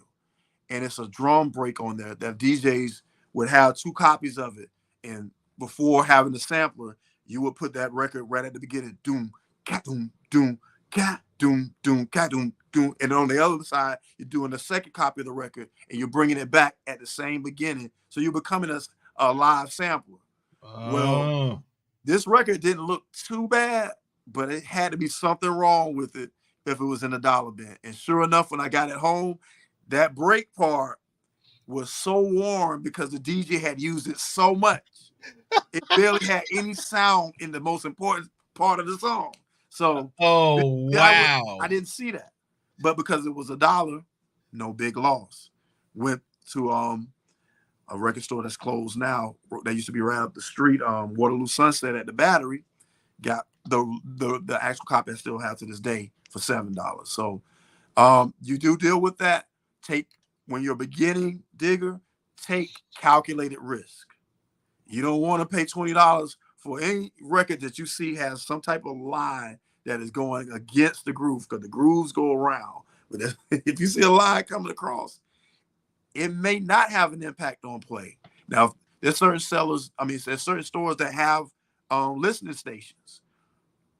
I always use those just to make sure I'm seeing a good quality record. So you're going to deal with scratches, but with used records. But with new records, you may deal with defects. They're trying to press these records so fast, and nowadays it was at one point they only had like 2 record plants that were still active. So all of these record plants were getting all this service, and of course, allegedly, I heard a statistic like every 5 records that are sold now, are 1 out of every 5 is going to be a Taylor Swift record. And so if she puts out a new version of an album or a new album, when they get that Taylor Swift order, guess who they're going to do first? She's going to jump the line, because that's what she's going to get. Is she selling vinyl? She's selling vinyl like that? I heard a stat that said like 1 out of every 5 records being bought now is Taylor Swift. And maybe that's new records, because I couldn't imagine. It's gotta be. Well, yeah. I mean, how could you? Yeah, you couldn't really keep track of every record that's sold, because there's too many used. I mean, unless I guess they go with Discogs or whatever, they find out some of the percentages there. But yeah, because new artists, man,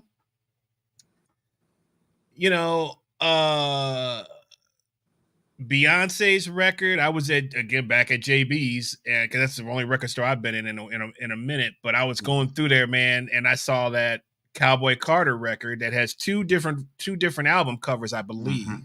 Mm-hmm. Man, I actually listened to that. Is an interesting record.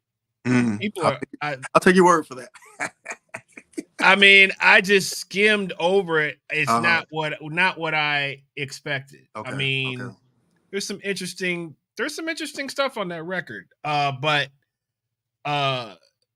in terms of new artists, there's some straight ahead cats that are making sort of limited edition, sort of, where they'll only press up a certain amount. They might press up to 1,000. Yeah, maybe less than that, something like that.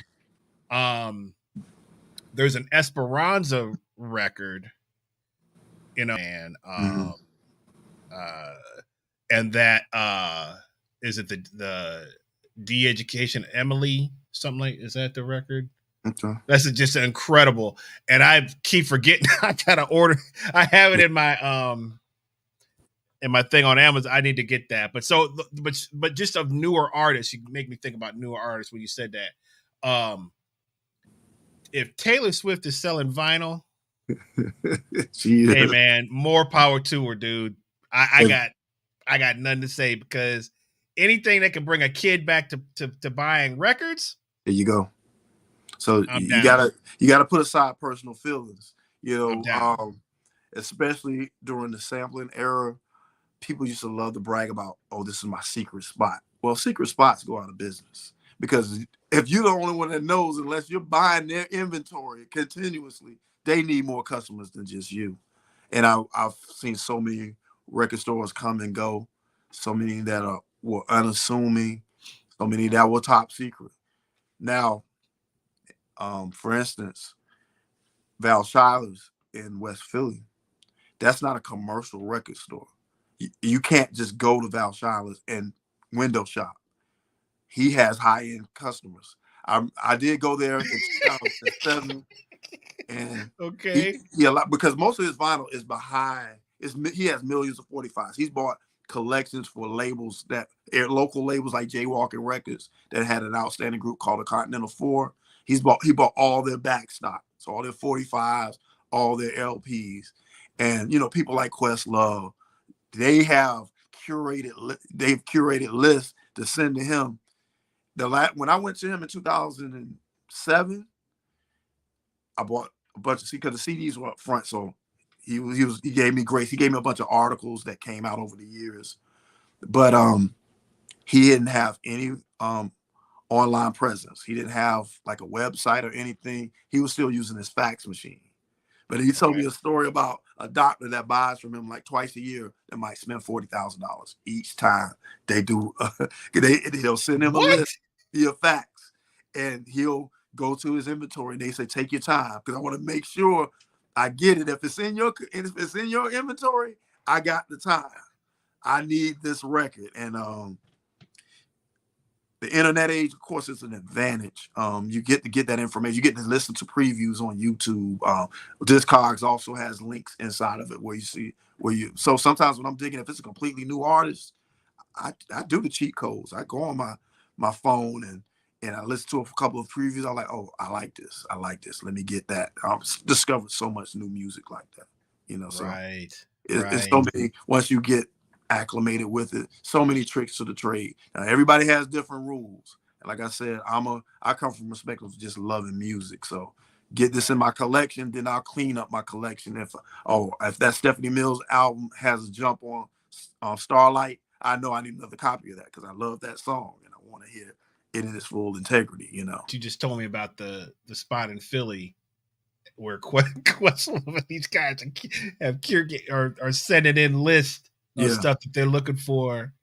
I don't know if you saw. Well, I'm sure you probably did the documentary on Tower, right? Oh yes. Oh, I miss Tower. Oh, and when I moved here, and the one that was Tower, man, was an institution, dude. Open till midnight. It was just midnight. I decided I want to do a 30-minute dig right now. And look, man, look. The hours on a Sunday, that was the place to be. It was anyway, because we had to do a whole thing on Tower, man. And the Tower, I went to the Tower in Japan. How many stories is it? It's like, what, 9 stories or something like that? Bro, the jazz, I call it the jazz level. It's like the Tower store here, or that was here, but it was all jazz. Yeah. That's what was going on over there. Yeah. And the one when I was at Temple, man, 3 stories on South Street. And then they had one in Cherry Hill, New Jersey, right across the bridge. And they had one on Roosevelt, was it Roosevelt Street or something like that? Each one of them, I found some mainly CDs because I was up there in the 90s. Yeah. Right. Man, my Lee Morgan collection would not be complete without Tower. Dude, they had so much Blue Note stuff I hadn't never even seen or heard of, man. All the Japanese, issues, because back in the I want to say early 90s, there used to be a place called man,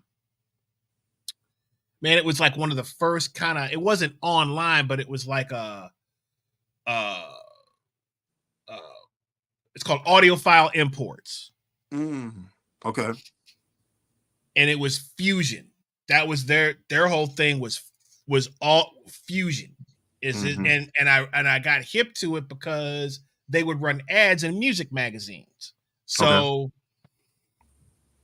reading probably Modern Drummer is probably what I was into, but back then, Audiophile Imports, man, and they would send you a catalog of,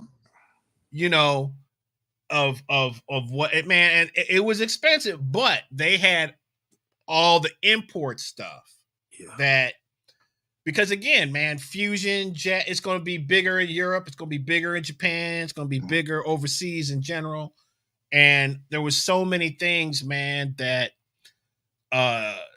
CDs of just when I was really hitting, like, just like not even like real well-known stuff, but just like you said, it might be the guitar player that played on a Airto record or something, and you find out that he has a record and a band or something, so you constantly doing this, just buying stuff sight unheard, because you can't really listen to it, But I bought so much stuff like that, man. But Tower, I mean, man, it was like a mail order store in live mail order. That's what I was. That's what I was trying to say.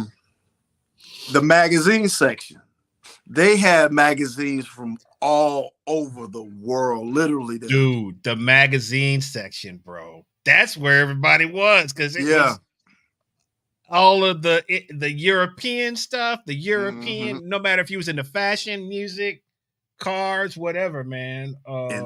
I miss Borders for that reason too, because they had magazines that nobody else was stocking. They had this, what was it? Not Jazz Times, but it was like a pretty thick magazine, and each one of them came with a CD. And it'll be like on articles on the artists they did articles on, some new jazz, some. I first heard Andrew Hill. Is it A Dance with Death or something like that? And I was like, man, who is this guy? And why is this so amazing? I'm just knowing about it. But, getting the reading experience and the sonic experience would help you go back and make some more informed choices. But Tower, even if I know they still have the one in Japan, they should at least have a storefront in at least California or one on the East Coast. Man.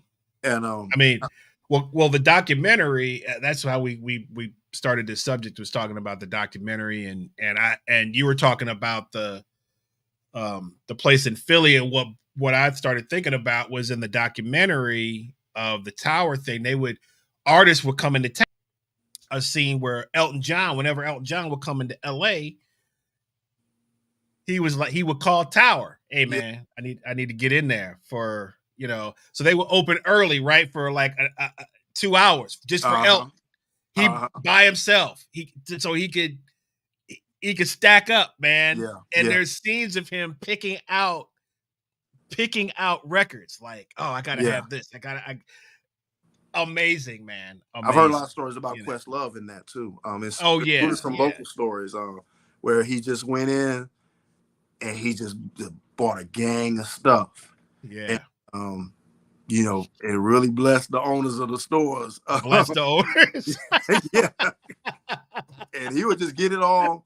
I've literally seen boxes where I'm not going to name drop anybody, where they were, this was a Questlove, his visit. I got to ship all this stuff to him. And it's like, but he spent some good money. I've heard like some good money, dude. I've heard like 5 figures in some cases. Good money, bro. Good money. Listen, let's cut it off, because this is to be continued. Oh man, this is more to be than continued, man. This is great, man. I hope, and just like you said, man, history is so important, especially in the arts, knowing what comes before you. Yes. If this just gets to one kid to say, man, I want to go to a record place and find, because you're going to just get a different experience when you buy the album versus stream something. It gives you, it's really an experience, right? And you get a chance to live with the music.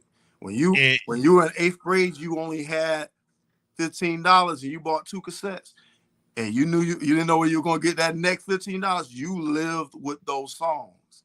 That's right. A lot of us lived with the songs of our youth, of course. A lot of us live with songs of moments. Right. There's exes that have songs that were difficult to listen to after we broke up, because I give one. Hell Like Before, Bill Withers. Beautiful song. But when you have a relationship tied to it and a breakup tied to it, it's the most horrific song to listen to. Why was it always like that, bro? Like, man, Still by the Commodores, and I know somebody they know the whole story with that. In that last little, he barely is audible, and I can't sing. And at the end, he's like, he like whispers, and it's like he out of breath, he out of hope. I've just sung my heart out. That's more than going to A restaurant greater than the Cheesecake Factory, allegedly. And spending money, but when you put your feelings out there, and that's all I got. All that I have by the Moments, the exact same thing. That's a song about a breakup, and it's like, after I give you all this, you gave it right back. Oh my all God, that I have. dude. Man, we're gonna have anything. Please, I'm an open book. You know my schedule. Let's go. Invite me again. I'm ready. We'll have an episode called "The Songs Associated with Breakups," bro. Oh, my goodness.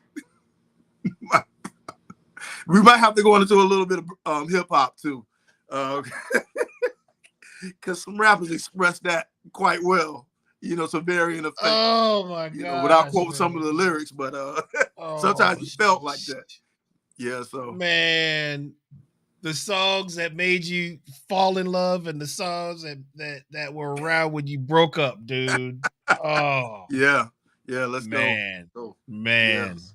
Listen, man, it's been a pleasure. Welcome to the family, man. I can't thank you enough for the invitation. I mean, this has been, like you said, it's been a long time in planning, but finally. Absolutely. And and like I said, man, we my dream is to have you and Greg Cass on at the same time. That dude.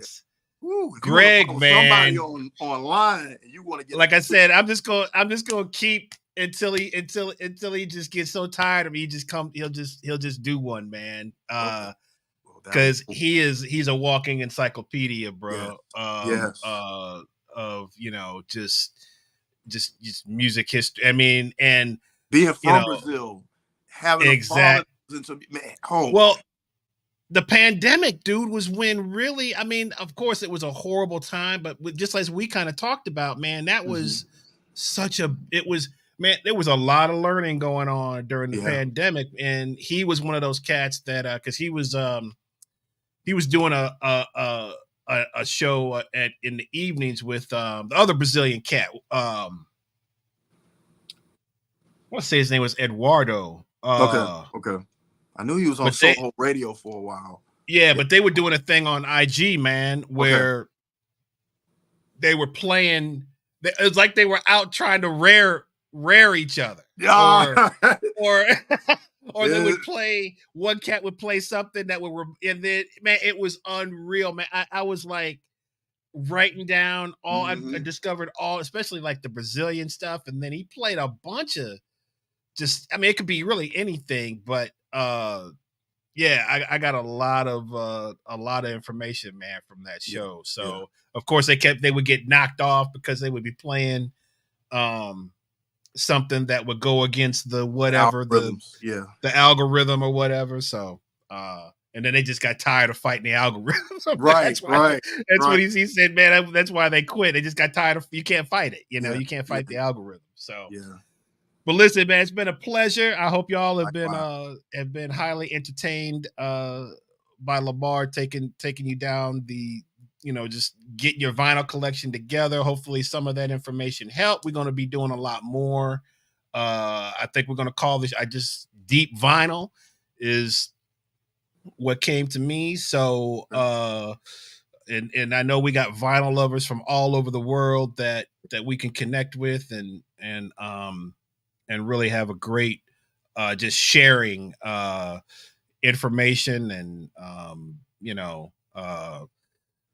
all those great memories that are attached to records, man. So thank you all so much for coming in, and we will be back with another Local Musicians XP next week, next Tuesday. Hopefully my regular co-host will be with us, and but if he's not, we might have Lamar on again. Okay. We'll see how that goes. Just let me know. But look out for Deep Vinyl episodes on YouTube. We're definitely going to do some pre-recorded stuff and start sort of trying to attack that side of things. So be on the lookout for that. And with all of that, we will see you all. Lamar, just hang tight where you are. I'm gonna close the show out here. All right. And But we will see you guys. Checked in. Appreciate it. I love the interactions. Reach out to me on the social media. I'm an open. Absolutely. Yeah. So tell you. So you. Yeah. Lamar so you Clay. can friend them at Lamar Clay on Facebook. Or Elder Booker, as it's spelled down there, as one continuous word on Instagram.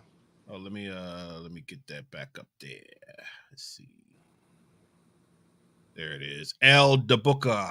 Yes. Yes. All right. All right, cool. Well, thank you guys again. Subscribe on YouTube. Give us a like on Facebook, Instagram. I didn't even do the house cleaning. I was so excited to get into the show. Share this show. We are doing our producer Brian Falgu is helping us out with doing YouTube shorts and trying to get shorter little segments. I'm trying to drop stuff on the IG, little clips and cut ups. So share that stuff with people that you think would be interested in this channel. Like I said, subscribe, hit the notification bell on YouTube so you know when we drop something new or we go live, and follow us on Facebook and IG. You can follow Lamar, like I said, on Facebook at Lamar Clay, or Elder Booker on Instagram. So, all right, guys, thank you so much. We will see you all next week. Peace. Peace.